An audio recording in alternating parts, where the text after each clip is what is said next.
Executive Media. Focus, innovate, succeed. Ikop bakube babifanani. Olikwenda bifanani birungi. Bakukube bakwize ti oli munoni. Omukolo bagukolere. Olina kwandula. Olina nankani bya wedding. Olina graduation. Ni bobo firirwa. So kwenda kukola nankani send off decent. Wesimbye omukalulu. Decent. Funaba Ikop. Abo bulwo bayito bataako. Tubateeko tuli kujja mukulonda. Era tibasasula. Be. Kale. Sasula. Olikwenda bya bululu. Yes. Bakukube mukuba ni poster. Ate bana. Mukuba poster. Olikwenda bana. Bana dinedo kubutundu bali. Mu poster anguli mutunigira muko chali wife. Ani. Chali wa imazira sente. Yasina n'okumuyamba oyo omusaada. Ikop. Eri ekindi aba Ikop. Olikwenda poster. Kale. Bana. Butundu bali. Billboard. Jamba na ife aba. Business card. Mudikola. Nchenu naba akole ne ya. Nedo debeta bolochuwa. Bolochuwa dindi. Bolochuwa chechimu. Ne business card. Ate kalenda. Muwandika ku t-shirt. Follow us on Instagram at Ikop Photography or call +256 702 935 078. Don't forget, they do it smart. Book with us today. And branding at Print Creations. From custom gift sets to unique promotional items, creative signages and general printing, we've got everything you need to elevate your brand. Visit us at Chum Towers, Suite 70 on Kuruma Road, Lighthouse, Suites D14, D15 and F13. We offer a wide range of stationery supplies, awards and a vintage collection that stands out. Call us today at 0934 893 333 or WhatsApp 0702 683 317. Follow us on Facebook, Instagram and X at Print Creations. Print Creations, where quality, excellence and uniqueness meet.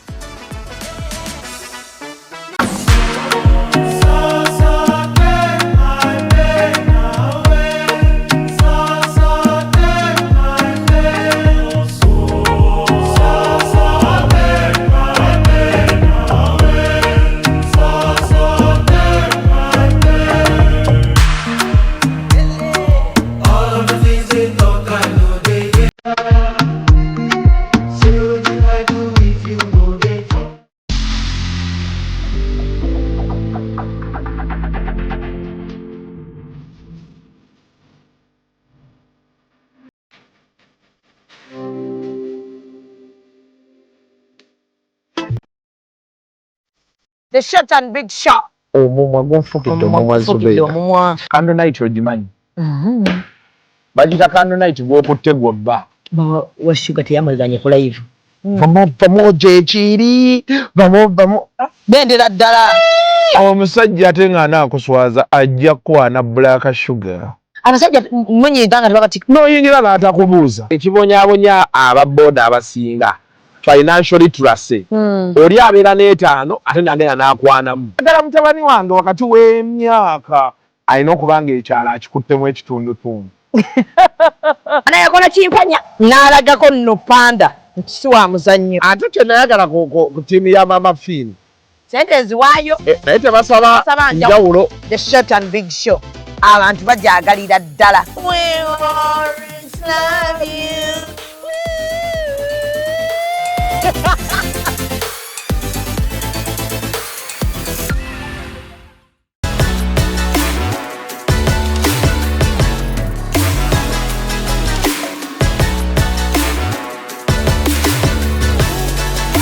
Hey yo, what's up my people? This is the baddest Azawi right here on Executive Media with RealTime with Mimi.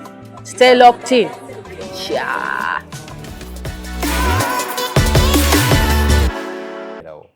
Over fat one bam ekola bulungi ne fat on the different bam tekola bulungi. Those things can happen. Wezasanga fat wotade ku side eno yafudde oba teyakute bulungi. Efa. Fat esobola okufa. Katolo wemba mujinzi jemu yonna dokita wano nga yebaddewo. Mbangenda kola nti. Ate okola otya kubanga kati eyo fat eri absorbed by the body. Yes.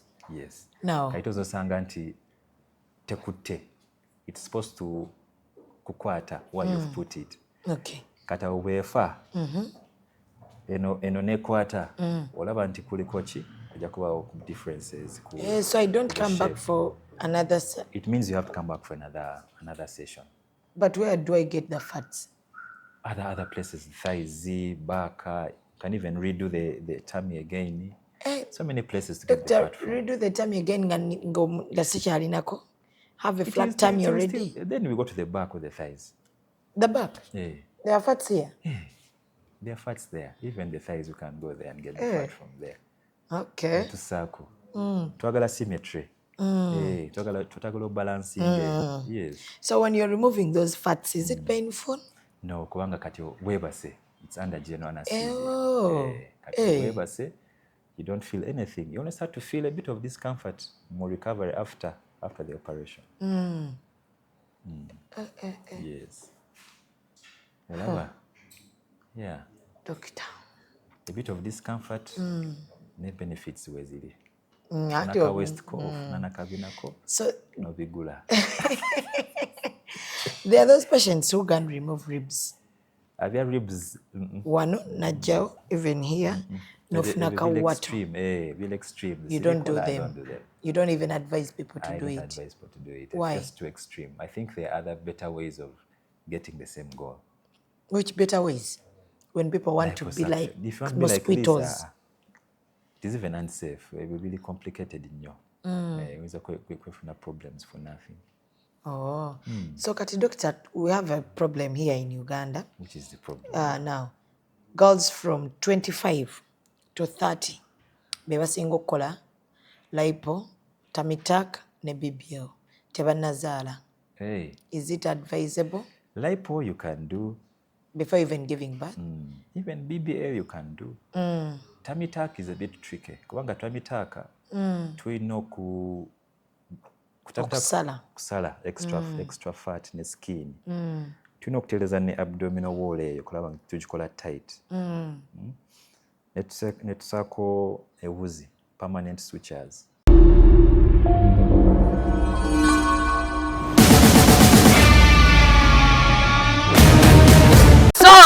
Subira buli omu ali bulungi kamera nkula. Akulindemu omuntu bw'aba akola mulinde. Wadde ogamba ki wamma? Okay, kansubire nti mwasuze bulungi. Shamye Manja ly'erinnya lyange. Olwaleero mbaleetedde Dokita gwe musinga okwagala abakyala. N'abaami ennaku zino mwagala kuba mwatandikidde ddala okukola ebintu ebyo. Ye Dokita waffe atukolako BBL. Morning, Doctor. Good morning. How are you? I'm fine. How are you? I'm okay, Zubedah. So, Doctor, erinnya lye mulimanyi? Doctor, erinnya lye abantu tebalimanyi. Dr. Martin. Yes. Dr. Martin, tugenda kubeera nga tetwogera ku bintu bye mwagala okuwulira ennyo okufuna ebbina. Okendeeza ebbeera oba oddigejjesa. Due to the long nose. Yes. Tugita rhinoplasty. Rhinoplasty. Yes. What else? The tummy tuck. Liposuction. Liposuction. Do you do dimples? Dimples, you can also make dimples, yes. Chili possible. But these ones which are not good. Those with the pennies. The good ones. Just make some, you can do some things inside there. No creating a dimple, yes. So tugenda kubeera wadde tunyumyamuko ne Dr. Martin mu bintu ebyo bye mwali luli mubuuza. So Doctor, people were asking nti they have seen cases ku internet naddala from Nigeria, on Nigerian actresses nga balaga nti bakola surgeries ezo like abakola BBL naye waliwo mu Nigeria eyafiirayo. So netwagala okubuuza Dr. waffe owawano nti bwe ziba nga zikolebwa ziri risk okutuuka ku ekyo? Chili unfortunate, of course, if it is true. Naye chili possible kubanga any surgical procedure. So nga surgical procedure, any surgical procedure kuliko risks. So your risk weeri. Oyinza nti sometimes wakola some procedures senga liposuction, for example, or ogenda chusa fat from one area to the nga BBL. So kuliko risk nti sometimes oyinza okuteekako kafaato ako kuki ku blood stream legenda ku mawugwe lungs sizeezo oba ku mutima nekola ki nekutta. That risk is there naye eri small risk. Eri rare. Eri rare nnyo. Yes, nekibaawo is possible. Kuba abadde batandise okutya nga bagamba bagendayo bafiirayo biki tosobola kubeerawo. Abasinga bavaayo. Abasinga. Yes. On the percentage of 100%. What's the percentage? Abavaayo almost 90, close to 98% come out at least. Risk is there, it's a small risk. Okay. So how many hours do those people are allowed to spend in the theatre abakola surgeries ezo? Kisinzira ku surgery gyokola. Now you find abakola the complete mummy makeover. Ayinamu breast reduction, ayinamu tummy tuck, ateekako ne liposuction oba BBL. At once? At once. Kiri of course hours jo spending mu theatre zeyongera. 6-8 hours ngoli mu theatre. So of course the longer you spend in theatre, kuliko risks is it associated to that. So oyinza having all those procedures done at once, naye nga recovery ne complications zeyongera. How is the recovery? Recovery is a bit longer. Kati again kisinzira ku procedures zokoze. Nakoze tummy tuck nekola ne BBL. Okoze tummy tuck. Tummy tuck of course oyina incision kuva wano up to here. Of course sagala nti olayenge kuki ku front yo ku lubuto. Okola BBL fat ntese kuki ku bina. Kana call it ku bina. Libera bina doctor. So sagala nti olayenge kuki ku back side yo. So olaba nti recovery kiri more complicated kati kubanga now I don't want you to lie in your tummy. Sagala again olayenge kuki ku back side yo. So that means either we're not calling up side or inofuna pillows jogenda kutekako ku either front or back side kulaba nti toteka pressure kuki ku front and back. So recovery becomes possible but more difficult. Complicated. Yes. So bwemba kati nga nagikoledde bwero banga ndi wano naze wa Dr. Martin ne munkola BBL, then after 5 days I have a flight to catch. Mbanga nakikola 5 days might be too soon. At least netaga at least maybe 2-3 weeks. 3 weeks at least the minimum. At least oli waka ungoli stable. Go just okola minimal activities. Kulaba at least recovery genda kuba possible. Kulaba nte fat jetwatadeko ne incisions zonna. Tuziwa time kola chi kuhilinga. So after 2 to 3 weeks I'm allowed to do everything that I want. Like sitting, but again, everything, at least our recovery is better. There are some things that will allow you to do. Sitting, maybe after a month, you can start to sit, but for a short time, you're going to side again. Fat echa healing your fat. It taking how long? It takes about almost 6 weeks. Gasagala pressure nyo kuchi ku backside. We want the fat that we put there, all of it to heal. So to jiwa as much chance as possible. That is the trick. Yes. So 6 weeks. Uncomfortable for at least 6 weeks. So there are some requirements that I had before you doing BBL and those tummy tucks, the lipo. There are some requirements that you need someone to be with. What are the requirements? Which requirements? Like which ones? Nga via recovery. Kwanga sometimes yakubuza kufuna kubainda. Then kuleko je bayita oba faha. Wajulika faha. What's faha? Elinga suit. Kabode suit. Ojambala, it comes like from here all the way up to up. Ojambala nga oliku recovery. So wajambala sometimes for a long period of time. Of course, kuloko some comfortable pillows zogenda kwetaga just to make your rest also comfortable. So your faha ilenga pressure garment etuyamba kunyiga ku areas etukoze kulaba nti swelling bikendera kuyamba ku contouring ebintu ngebyo. So those ones we might need them as you're recovering. It's a long journey. I come with them. You come, the important ones that I would ask you to come with kuliko binder especially. That's probably the most important. Binder, For the first few what's days, the binder? Binder, elinga, temanyi binder za bulijjo. Gy'osako ku lubuto after you've delivered. N'ogisetinga ku tightness gy'oyagala. Awo n'obeerawo. So after the surgery, I have to be with the binder? Yes, put on the binder for some good time so that it can press you core a bit to reduce the amount of swelling, just make your life a bit more comfortable ng'oli ku recovery. After a few days, we switch to faha. But doctor, bwe tuba tuzaala aba C-section, batugamba bw'oba omaze okuzaala, you don't need the binder. Like abazadde n'ekiso tebabasiba. So why is it that with the tummy tuck, I need the binder? Kubanga bw'okola tummy tuck, jjukira nti nsaze from here up to here. Olubuto lwonna nzikoze ki? I've raised all the kabuto. Nkoze repair ku abdominal wall, kukimakinga tight. Nsaze ne extra nyama ne bisettinga byonna. So kuliko nga space munda. Kati yo space of course kuliko chances eyinza okuforminga mu nga bi fluid munda. Kuliko ne swelling. Ebyo byonna bisobola okubeerawo. Kati yo binder just etuyamba ku reducing those risks. So everyone needs swelling, it? Yes. Everyone needs it. As long as you've had a tummy tuck, you will need a binder. So do I find that binder in the hospital or I should buy it outside and come with it? You should come with it. The good thing with the binder, you can set it to your particular size. So you're setting.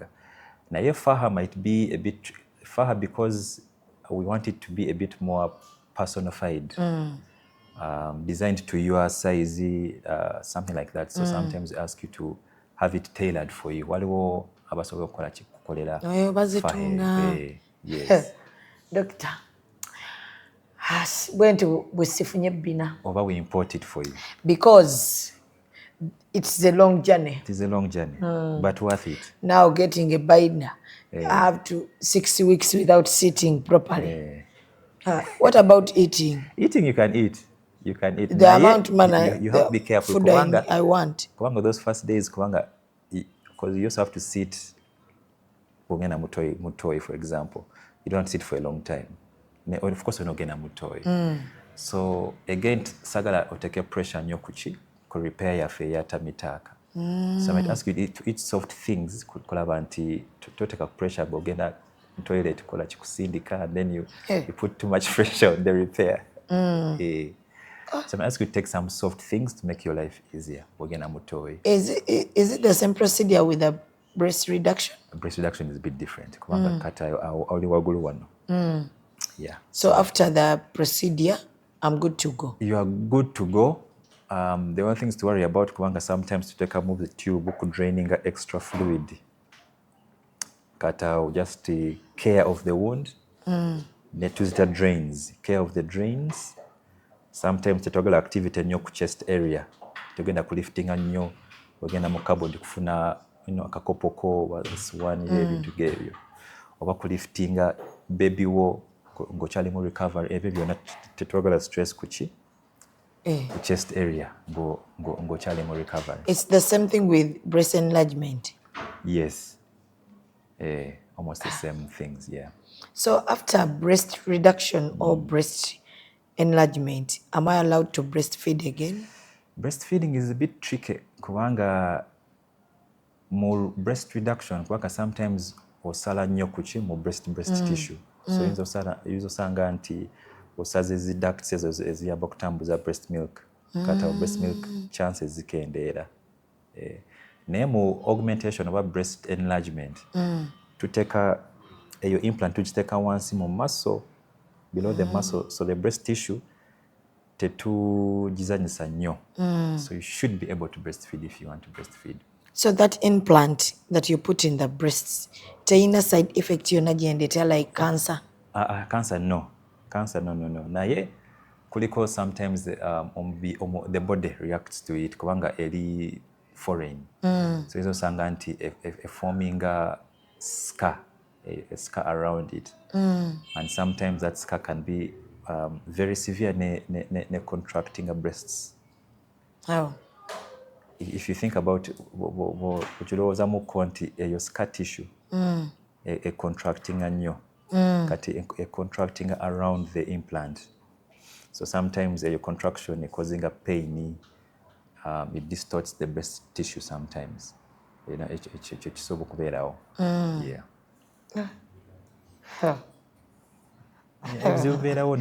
So someone with breast cancer. Yes. Asobola okujja ne mumujjamu ne mumuteekamu ekyo. Yes. Kati bw'ojja omuntu wa breast cancer, of course options ziri mostly two. Either tukosa omubiri gwo okuforminga new breast akanyama akafaanana ka breast tissue oba tukozesa implant.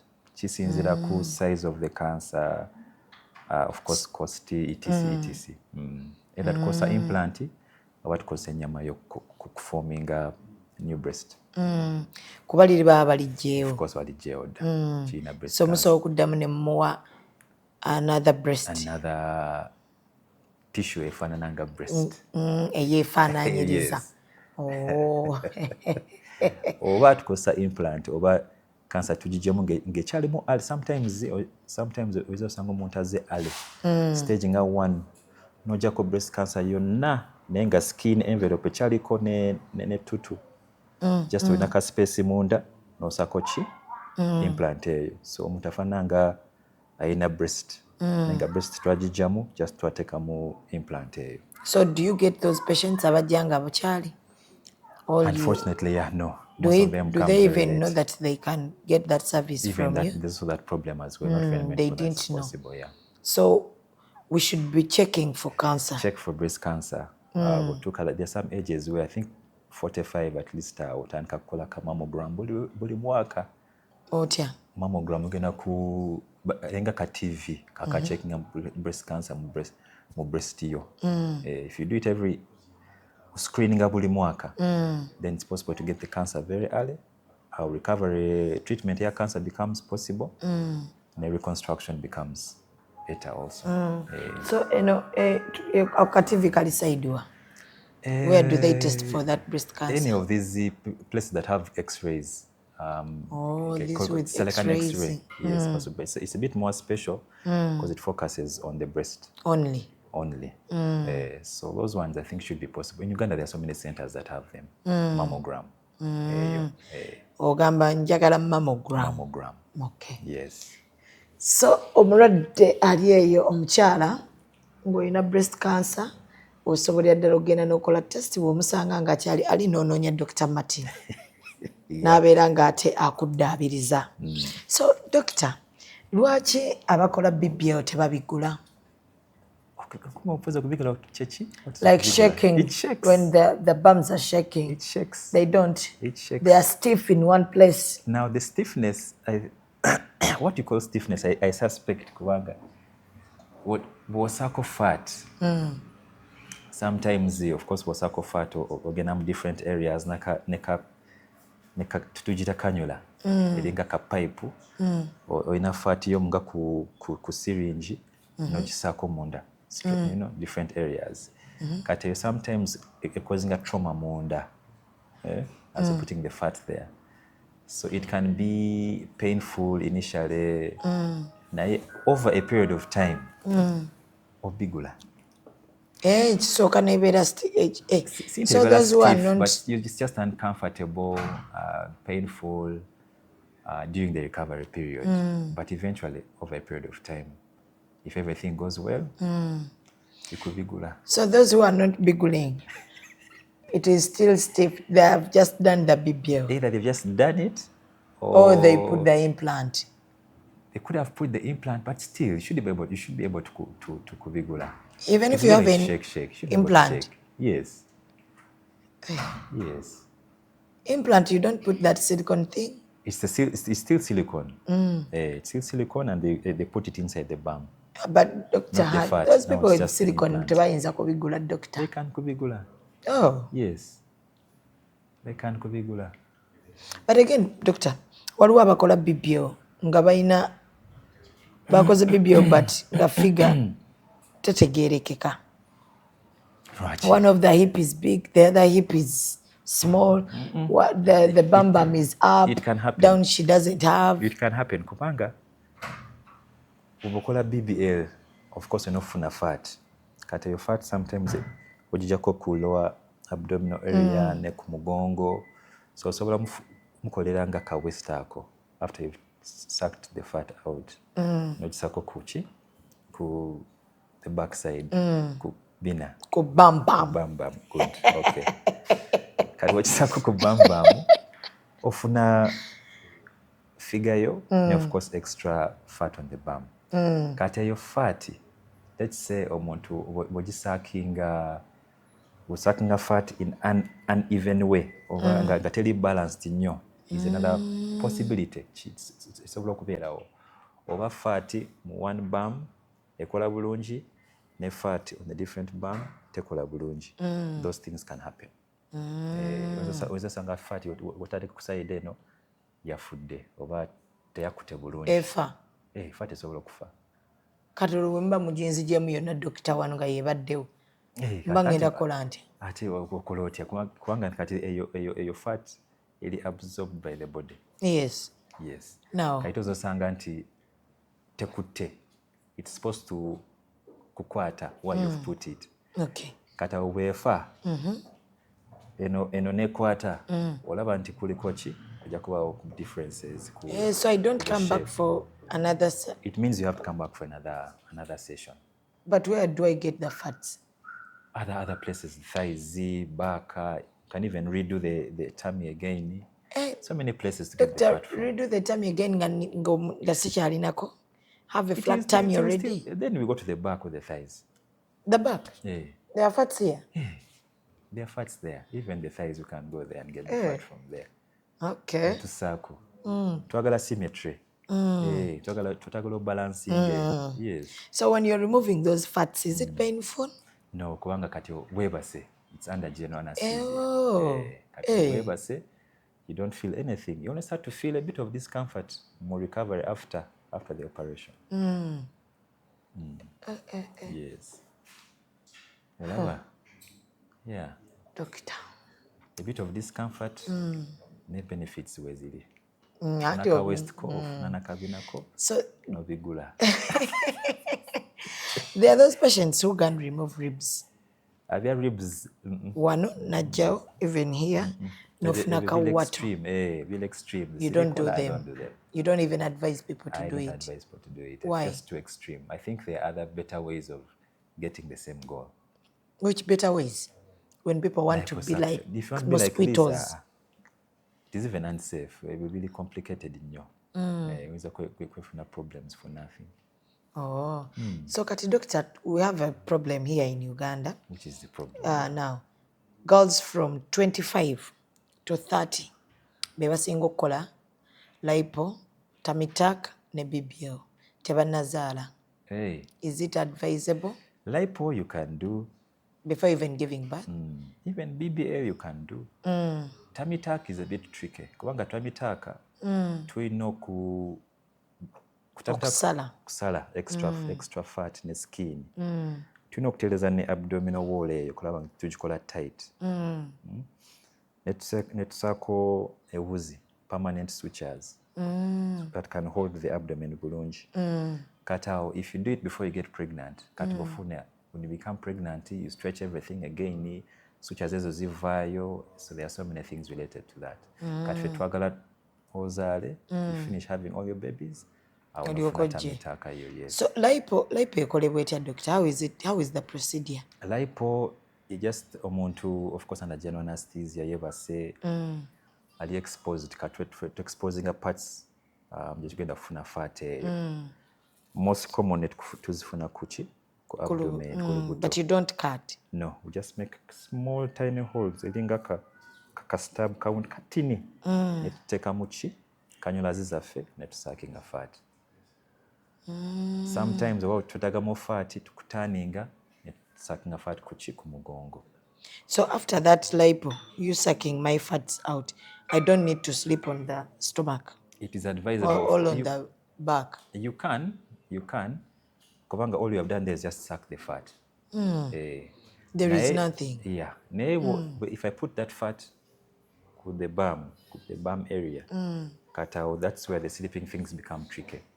Maybe just when color liposuction, it is okay. You can sleep almost the way you want after. Can't you just put those fats in my bum when you've not cut me? We don't even cut you. Even what color BBL, we shall get the fat out, and then we process it. Color pure, nice good fat. Your fat again to color to creating a small holes in the bum area. Netusakochi your fat inside the bum. Tetusala wadde. Temusala. Katula chimba situla ate. Nga mutaddemu butesi we muti doctor. Fat ekitaddemu kati teetaaga pressure. Kondo tukitako pressure your fat esobola okukola ki? Esobola okufa. So that's why you give me 6 weeks. Yes, no pressure on the bum. We want that fat which we've put there to survive. Ebenga fatty, which is already inside the bum. I will not recovering very well. Nebo sako pressure. Omusayite tegenda kureaching fat eyo fat egenda kola ki? Egenda kufa. So I have to wait for the fats to dissolve. The fats have to, we call it taking. It has to survive where we have put it. Doctor, you're giving it a good word. It has to take out. Tezivunda. Kati okuvunda is when the fat has now died. That is the kuvunda. Fat ebe fudde. Bwefanga evunda nga bawunya. Ate bawunya. Kati sometimes your fat is just the body finds a way of getting rid of it. Ayagala efulume. It even absorbs some of that tujita resorbing your fat. The body just gets rid of it. But doctor, that thing is a bit. It is taking more time. I don't know how women are doing it, but it's good afterwards. They look nice. Recovery is complicated. It is tricky. It is uncomfortable. Eventually. And how about with the thighs, the hips? Do I also need to sit for 6 weeks when I'm just doing hips? You do lipo, then you put in my hips. Yes, as long as I put fat anywhere, there should be no pressure on that part where we put the fat for some time. But the hips don't sit. But so I can sit. You can lie on the hips. No, I can't, like this. You can sit, yes. For me, with the hips, you can sit. You can sit. From what I want is don't put pressure. But I go fat, Atidde, to circle pressure for at least 6 weeks. So, kola nentumbwe. This one. That one. Huh? Hey. So, how long does this take? The same because period, I may do entumbwe. No, same hips. I'm going to do hips. You come, we put the hips. How long does the hips take? The same. About 6 weeks. Yes. Without sleeping on the sides. Without putting pressure on where we've put the fat. Do I also buy cars? Bikers, yes, because bikers is the ones which you put on, sicho. Which is okay. As long as taina ko pressure nyo, ne squeezing a fat, take a ko pressure ku fat, take a pressure ku fat. That is the key thing. So, doctor, why are people living here? Never gained a Turkey, never gained a war. Information. Tebaina information. Tebachimanyi nti woli. Oh, tebatu trusting. Maybe temunakola bantu ne mbatulaga nga babigula nga mugamba Dr. Martin ye yamukozeeko oba bakola no bakweka ne bekweka tebagala kwe how do I put it they don't want to show themselves nti bamanyi doctor ebina liba fake they will say that you're in a fake batako. So you also do those after, before they do that before, how you're going to look. Do you give those before and after? Now, of course, how I look and how I'm going to look after, before doing the BBL. On you or for some other previous person? I can show you the before and after of someone else. Of me. This is how you're going to look after BBL. I don't have that technology yet. No. But it is there. It is possible. I've seen people using it. There is even my friend who went to Dubai ne bamuwaka AI bwagenda ofaanana. She was looking mwah. And that's how she looked after? She has not yet done the BBL. Yes. But she went and they gave her the after. Before and after. Yes, she sent us the after. Yeah. But she has a lot of fats. She will, again, I'll be sorting. Pola. So you advise people to do the BBL? If it's something that they really want, if it is something which they think again that they'll feel better, then it is bajikole.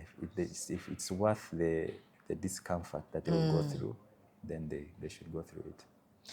Abami, doctor, even men now are doing tummy tucks. Yes. Why?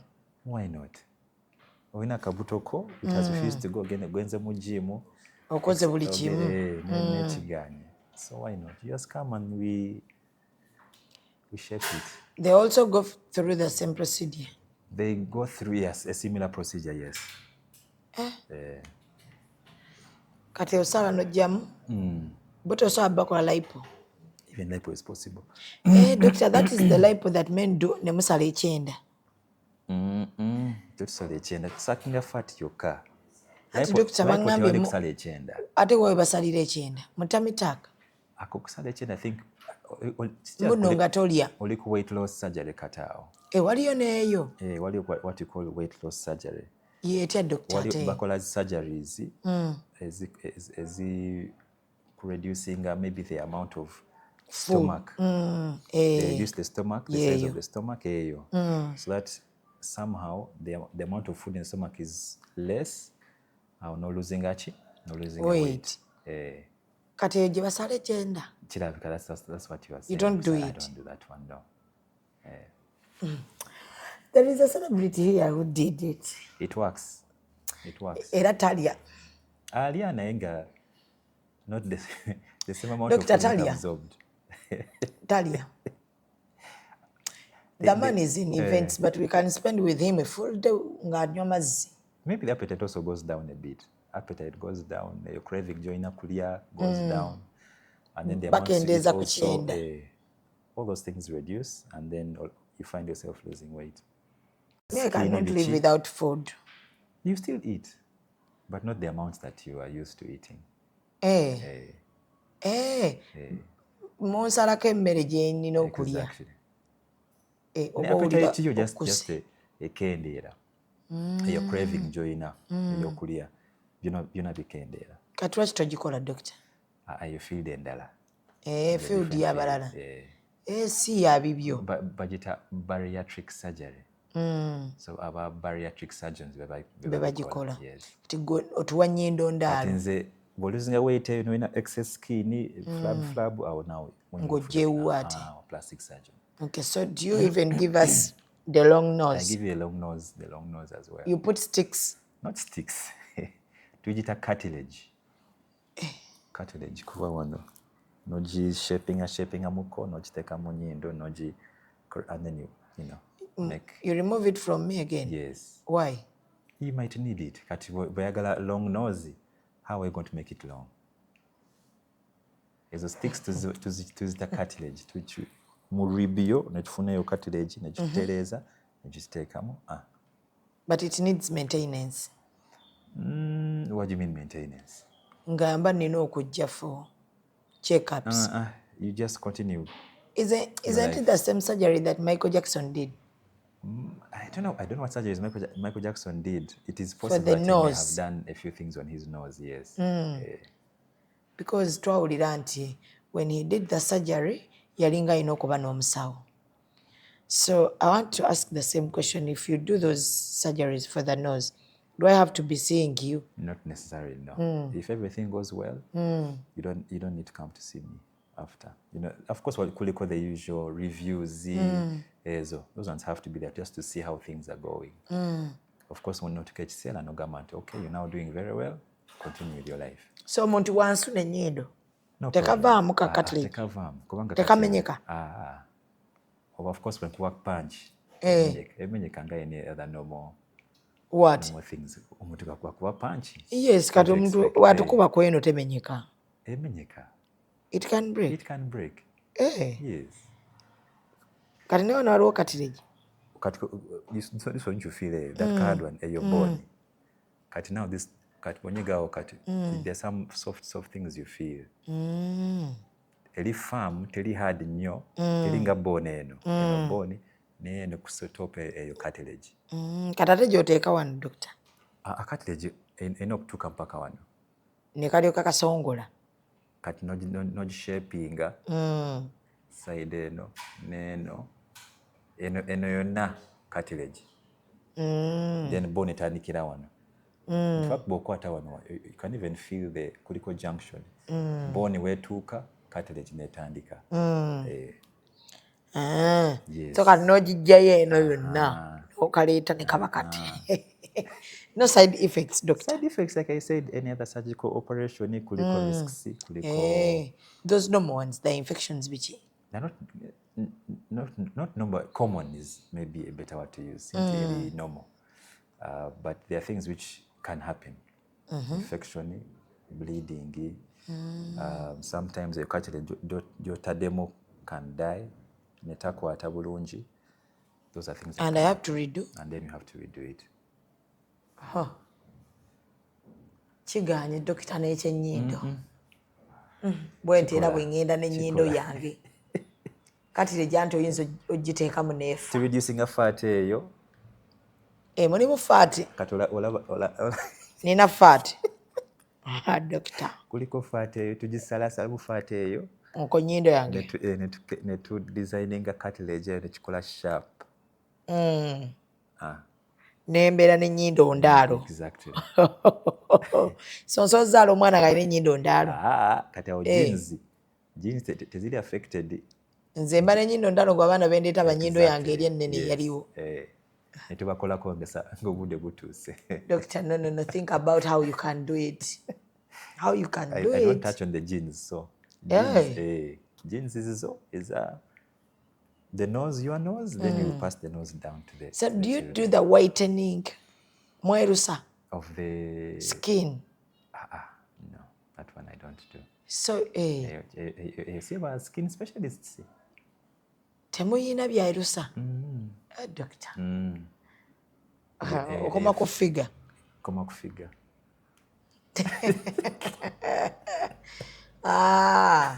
So can you change the face?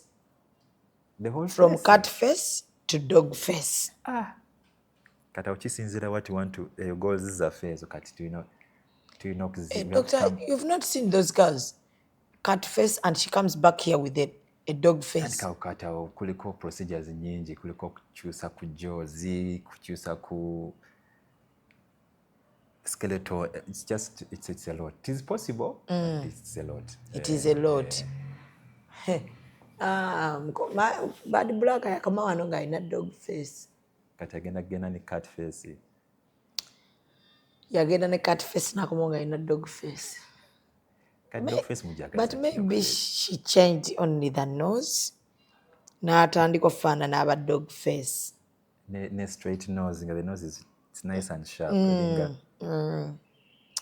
Ennyindo nga nsongovu. Maybe I will change the nose. The nose is okay. All I do hips. Whichever one you choose. Fe we tuli. Go woolyo tulinze.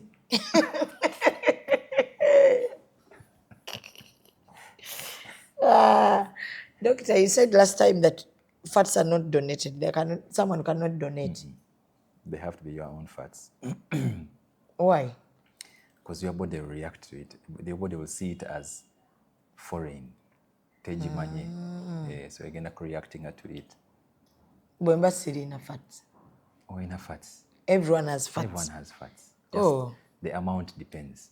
But everyone has a bit of fat. I was going to give you an example, but bajja kunyigira.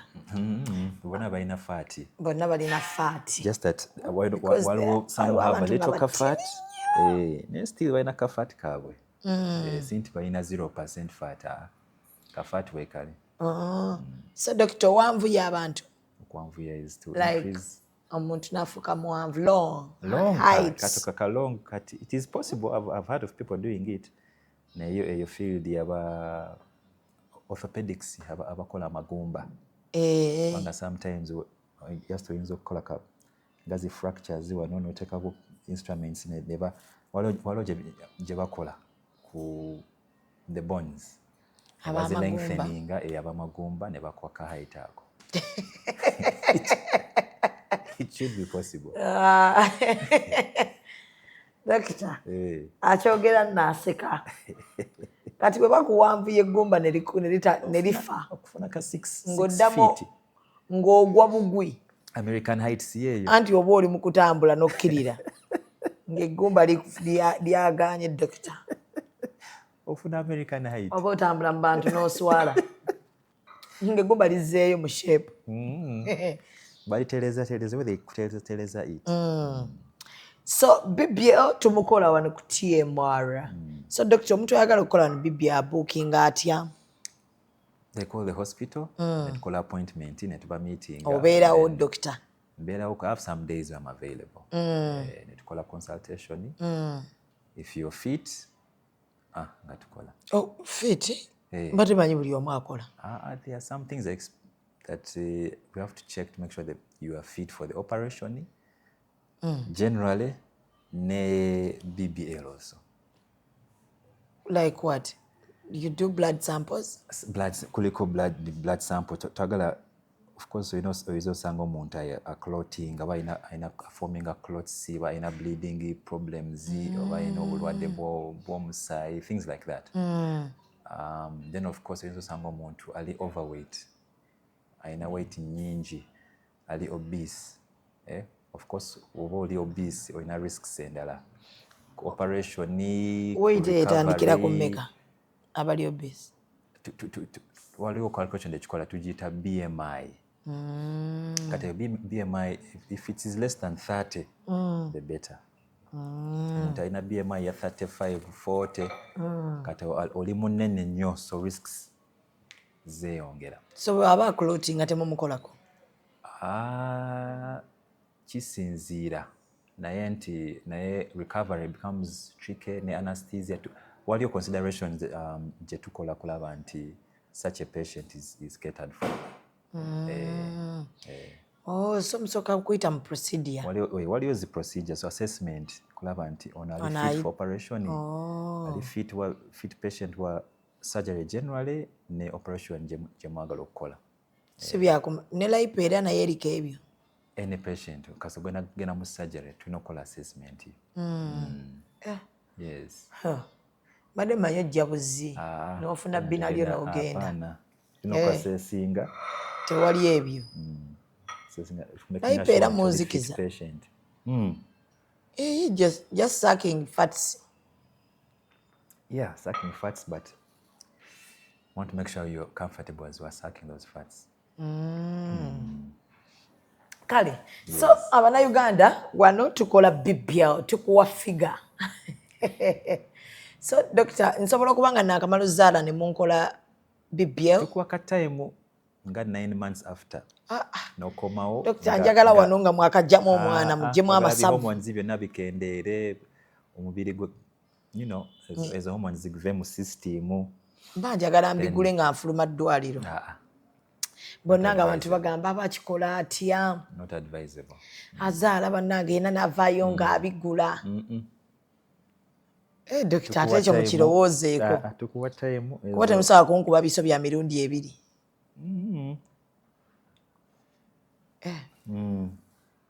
Doctor, amateeka g'abasawo nago mujja laba bwe mugakyusaamu. Ziyamba kuwa the best outcome possible. Yes. Kati omuba temusobola kuddamu kunzikiza. Tulina okuzikiza, of course. Anti ngamba wano Doctor nga wali munzikiza nzaala kati ne bakuyita. Bagyemu omwana ne baganga tannadda. Of course, you've had that discussion ne client wo. Mu meeting maybe before ngagenda kuzaala ne discussing nakubuuza, Doctor, is it possible to have liposuction ne tummy tuck nga amaze okuzaala ne ku advice nti no tekijja kusoboka. Why?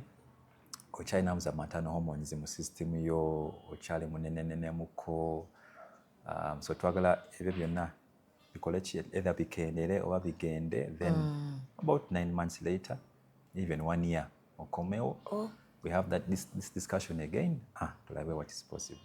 Muli bakambwe doctor.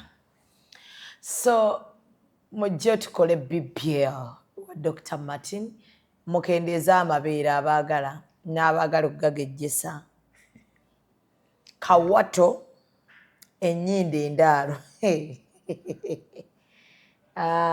Nage ennyindo endaalo, nnyindo ndaalo. Omanyi dokita, ennyindo ennene eno tetuvumisiza yereka eti. Batuvuma ennyindo. Ani abavuma ennyindo? Aba Bannayuganda. Abajajinga nnyo. Yes, they say we have big nose. But one day I'll come back here with a long nose. We'll give you a small nose. Mompe ennyindo entonotono. Kati ate ndabaawo kye boogera. Ngenda kukola hips. Yes, I'm going to do hips. Kuba zo teziriiko butatuula. Doctor said when you do hips, oba otuula. You see the cameraman? The man has jealousy. You see why are you shaking your head? Even him, he can come. You can also come. Tummy tuck. Tummy tuck.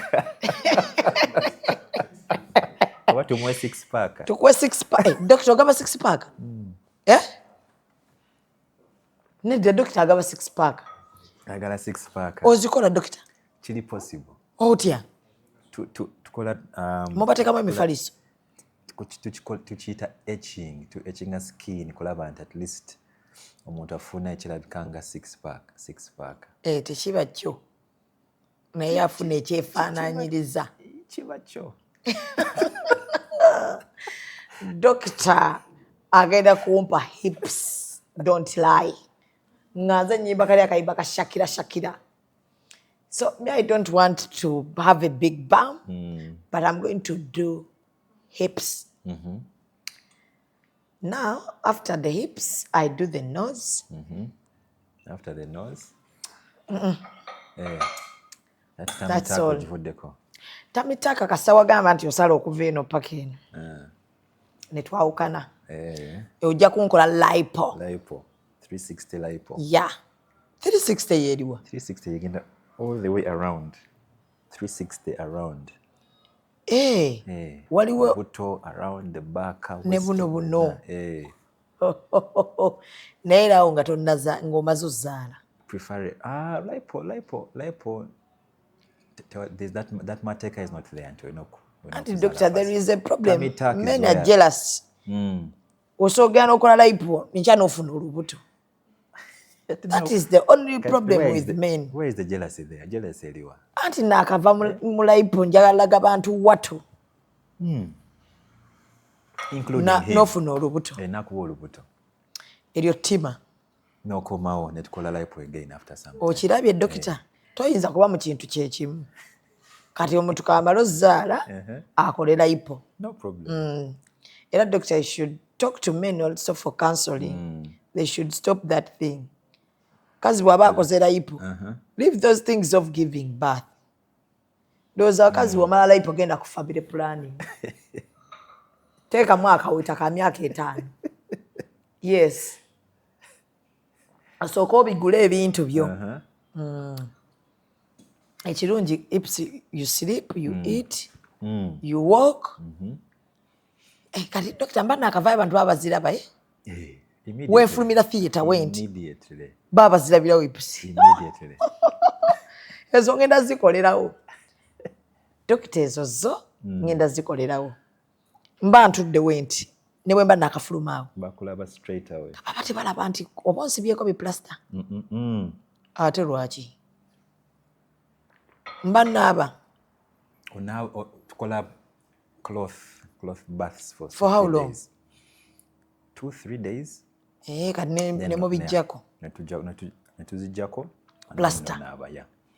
Plasters zili ntini. Just small Kati plasters. nensigala nze nga ntuula tayinza kuseseetuka hip from here to here. It is okay. No. Can the hip come from here up to here? What is it doing? When I sit like this, never yourself nedidda wanati. Kola chi wansi yao. Naye waliwo yaseseetuka hip ne tumugambako nanyiigira omuyimbi. Nemujajiga. We were not judging, but I was telling her nti hip eyo yavudde wano. But I think she was putting on a silicone hip or a fiber. Maybe. These ones they buy in town 30,000. Because she was sitting on an interview like us here. Then the hip came from here to here. Down there. And I told her that, my friend, the hip has moved. Has moved. Then nanyigira. You know me, I tell people straight away. Yeah, but sikyabikola doctor abantu banyiga. But later maybe she went for the real one. The real one. Kuba kati mulaba ne hip. Ate tetambula from up to down. Okay. Nena ngenda kola hip. Kuba BBL sijja gisobola doctor. Me I cannot live without Lugambo interviews because katimba nino tuula. So I cannot manage 6 weeks. So you can put for some nice pillows, not tula. More comfortable pillows to zita BBL pillows. Baba labye bakiraba. Bakiraba doctor. Ne bagane lwaki atula mu bipiro. Baba bakirabye doctor. BBL pillows not tula. No. Waliwo BBL pillows. Zili specific. Zili soft nnyo. Era doctor kankole hip kuba hip teina nnyo bondi. Simanya this and this. You do it, you sit. The only problem, you don't sleep on the sides. You don't sleep on the sides. Where we have put the fat. How long is the surgery for hips? Maybe 4 hours. 4 hours? Only. Doctor nga nyengi. Ezo zimala. Mpozi oba ogenda kola lipo. Tukona kola lipo ne processing fat ne disako what it's supposed to be. Anti doctor oba ogenda ate kuŋŋaana okwebaka. Wakoze lipo. Lipo is okay. Lipo I can sleep. You can sleep, yes. Tummy tuck you cannot. Oh, but lipo I can. You can. What in ndabika ambitable doctor. So lipo I can sleep? Yes. I can do everything. What are the don'ts when I do a lipo? What are the don'ts in lipo? There are no don'ts. It's just recovery. Recovery? Yes, just recovery. Yeah. What is these specific don'ts? Maybe I'll say don't. Of course, don't take alcohol. Don't. So when you call a 360 lipo, ne wano so kwebakirako. Yes. Even on sides. Even on the sides. Even on the stomach. Even on the tummy. So you're going to do a lipo 360. You give me hips. Doctor, you will see. Everyone will see. You will see fire in the city. So Dr. Martin is our very good friend, our only doctor who can save women from bullying. Yes, I'll do hips. I'll do a lipo 360. So nja kubona flat tummy. Katao. Ina good skin. Good skin? Kubanga oyinza okukola lipo. Nofuna flabby skin. Sometimes if you are young oli mutono, that skin can go back. Nekwata. Ate bwoba okuzeemu. The quality of the skin is not so good. Doctor, yes. Okuzeekuzeemu. The specific years. You say the specific years tumanye. From 35 and above? Someone in their 30s. Above 30s there. Or, the quality of your skin is not very good. Ngasingomo. Because liposuction, gankuwadde flabby, wrinkled skin. If you are lacking when a good quality skin, it goes back. What will you lack in you stay with your flabby skin, no come on to collect tummy tuck. So of course, you have to be a good candidate for the lipo also. Kubanga sagala sucking fat in you, nkuwechi. Ate we mara lipo ningenda mu gym. It is difficult for it to go back. If you have poor quality skin or poor quality skin. Gym tegenda kuyamba. Teriiko ebyo. Mba nzikakkana nzijjamu. Kale Dr. Singa obadde okinkolera ng'omala okuzaala we papa. Nonnuuna. Nompa hiipu. Nenfuluma eddwaliro. Nga ndi bulala. Oh, so you and I doctor. So you can come for the lipo, you can do a tummy tuck, you can come for hips only, you can come for a BBL. The BBL eriko obukwakulizo. Olina obbulowoozaako. Bw'oba toyagala kwevuma dokita. Gamba ate dokita teyaŋŋamba. Olina okuba ng'oli mugumiikiriza. For 6 weeks. Consultation will make a doctor. It depends. It is usually standard. 100. 100. Only? Only. Sure. Emitwalo 10. Emitwalo 10 consultation. Ng'otandika kubigula. So tuli wano naalya n'ebbunga obeerayo doctor. N'abebbunga musobola okubeera ng'ate mweyagalira ddala bakwata ku kkubo eryo. So mujje dokita akyuse obulamu bwammwe. As I also think about it, kuba ate kati agenze n'agamba tuyinza oyiika ati tukuze. Oyinza oyiika olubuto ate ng'olina okudda ku tummy-tuck. So katubeerekereze ne dokita tumuleke abeere ng'ate agenda atandika okukola ku balwadde be. Dokita so kati gw'okola surgery zokka ezo plastic. Kuliko ne of course reconstructive. Tugiyita reconstructive surgery. Abalina enkovu. Zino enkovu ezaagaana ezo accident biki. Abazaalibwa nga balina tujja cleft. Mukajja waako. Tukasortinga. So kuliko ne reconstructive surgery. Bambi. Yeah. So n'abalina enkovu nga zaagaana, you can come n'okola appointment n'olaba Dr. Martin. Wano ku TMR Hospital Enalia. So musibe mulungi ye health chat ya leero tubadde ne Dr. Martin nga twogera ku bintu byammwe abakyala n'abaami mwatandise. So mujje babeere ng'ate babaddaabiriza. Shamye Manja ly'erinnya lyange mbadde ne Dr. Martin. Executive Media. Focus, innovate, succeed.